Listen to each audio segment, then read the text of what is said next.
Kamera rolling action.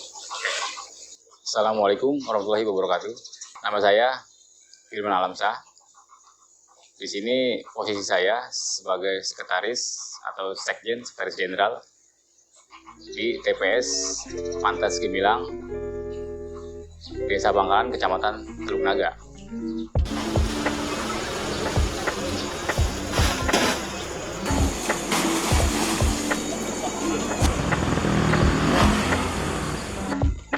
Pagi hari mulai jam 7 ya kurang lebih, petugas kita di lapangan sebagai petugas pengangkut itu melakukan pengangkutan itu ke warga-warga sebanyak kurang lebih 400 peserta atau kepala keluarga atau rumah ya, 400 rumah kurang lebih.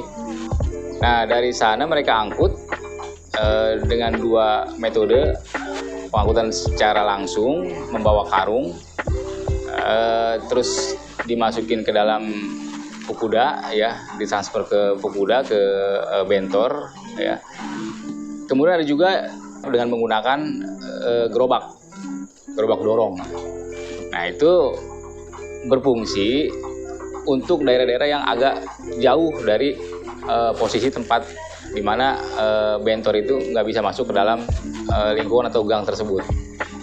Nah, dari sana dibawa ke TPS itu kurang lebih berjarak sekitar 1 km, 1 sampai 2 km lah, kira-kira seperti itu. Sampai di TPS diturunkan karung-karung atau sampah yang sudah dibawa dari warga itu langsung diserahkan kepada petugas sortir. Setelah kita bongkar muat atau kita taruh di petugas pemilah atau petugas sortir, itu sebanyak kurang lebih 6 petugas ya. Cuma memang mereka kerjanya itu selang-seling ya gitu.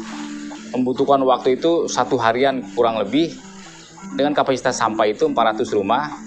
Pengangkutan sebanyak 3 rit ya, pagi, siang, dan sore mereka sortir. Nah, hasil sortiran itu mereka pilah dengan berbagai macam jenis sampah, dibedakan dengan anorganik dan organik plus residu, kira seperti itu. Yang organik itu kita gunakan untuk pembuatan pupuk kompos dan kita sortir lagi yang terbaik untuk kita gunakan sebagai pakan maggot gitu.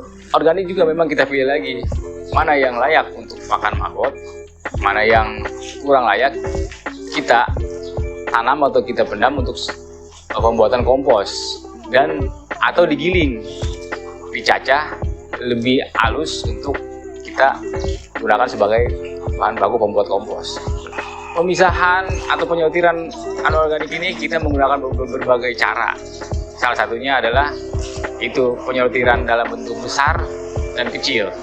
Dalam bentuk besar itu ada penyortiran yang kita lakukan di mana petugas penyortir itu dia menyortir dengan cara tidak sedetail mungkin gitu. Contoh gini, jenis plastik itu berbagai macam.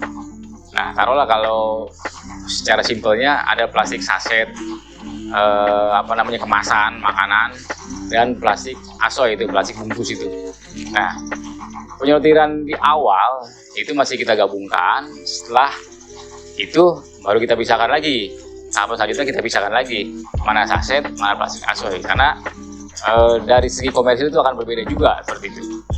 Terus setelah plastik itu selesai, selain itu juga ada sampah anorganik yang jenisnya memang layak dikomersilkan ya. Contoh lain seperti botol aqua gitu ya, botol minuman kemasan ya, mineral, terus gelas, itu ada PP, itu juga ada PET, impact, botol gelas atau beling ya, terus karet, besi, dan lain-lain. Item tersebut kalau nggak salah itu selama ini kita bisa memisahkan ke dalam 12 jenis yang anorganik, seperti itu kira-kira. Dari sampah yang masuk, yang terpakai atau yang bisa kita gunakan, dikomersilkan atau kita jadikan pupuk atau kita jadikan pakan maggot, itu kurang lebih setengah-setengah, 50% yang bisa digunakan, 50% yang memang tidak bisa digunakan sama sekali, yaitu disebut dengan residu, useless. Nah, pengangkutan residu itu kita serahkan ke unit teknis yang ada di Kabupaten Tangerang, itu dalam bentuk UPT ya, unit pelaksana teknis Kabupaten Tangerang.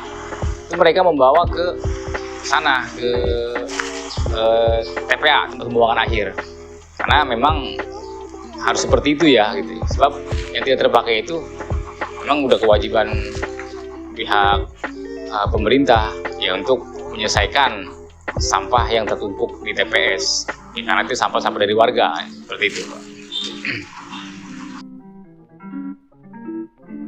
Ya, kita memang adalah para penggiat-penggiat yang insya Allah mudah-mudahan dengan hadirnya kita di sini itu bisa menyelesaikan permasalahan sampah yang ada di warga. Karena bicara sampah itu bicara keseluruhan, bicara sampah bicara lingkungan.